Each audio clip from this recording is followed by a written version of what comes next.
What's going on, guys? Welcome to the Useless Tech channel, and today we have the perfect $750 gaming PC.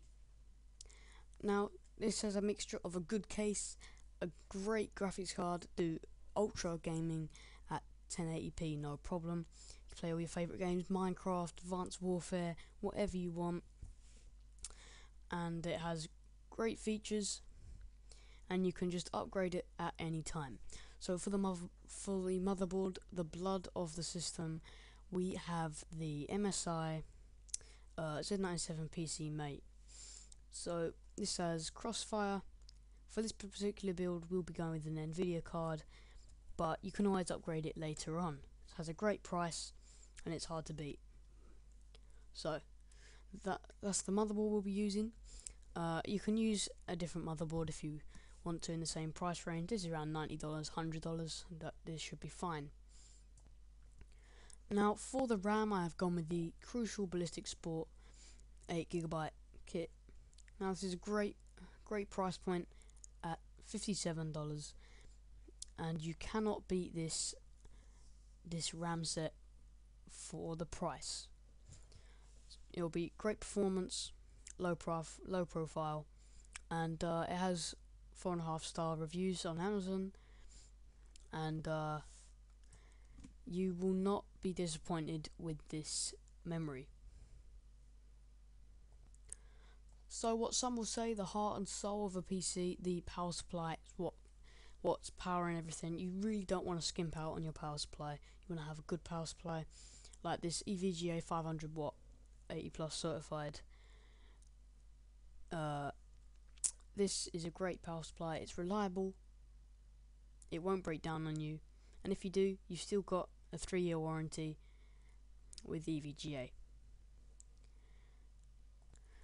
So the obvious choice for the CPU is an i5 4690K, great CPU, 3.5 GHz, but then you can always upgrade the CPU down the line, and you can overclock it if you want. This isn't really an overclocking build at the moment, but you can always add CPU coolers, which I'll show at the end of the video. So coming in at $230, it's a great value, and you can't go wrong with this CPU. So for this build, I have managed to get in a GTX 960 super clocked ACX 2.0 Plus from EVGA. Now this is such a good graphics card. You can max out all your settings on pretty much every single game available out there in 1080p, with some exceptions with things like texture packs. So at $200, this is a great sweet spot GPU for any gamer. If you want to get into gaming, then this is a great choice. So for the hard drive, you have an SSD. This is the Silicon Power S60 for $50. Now you haven't got a hard drive in this build, so this is the only drive, which means you're gonna your space is gonna be filled up quite quick. So you have a choice of going with the SSD or this WD Blue 500GB drive for $50, or you can get both, but it will end up being an $800 PC. So we're going to stick with the SSD for this build, just because you can just upgrade down the line, and for an OS, this SSD will be just fine. Now to wrap the build up, every single component is going to be put into this beautiful case from NZXT. So you have, this is the NZXT F340.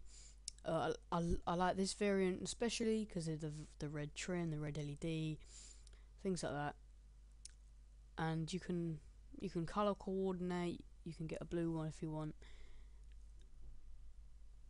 and it's just a great case to put the whole build inside this case. So giving you guys like a bird's eye sort of view of all the components. here it is. You've got the case all the way down to the motherboard, and this is a great build for anyone who wants to start getting into games, or they just want a really good computer. So, as I was talking about earlier in the video, you can overclock your CPU using a CPU cooler. Now, the budget hasn't allowed for a CPU cooler in allowance for other superior components like the CPU itself, the GPU and the case, and also the SSD. You can always add a Cooler Master Hyper 212 Evo for an extra $35. So you will require this to overclock. You may still be able to overclock, but not very much. And this cooler will get you great results. So guys, thank you so much for watching this video. Thank you if you watched till the end. Like this video if you liked it. If you disliked it, tell me in the comments what else I should do, or why I didn't like it. Make sure you subscribe if you're new, and I'll see you in the next one. Peace.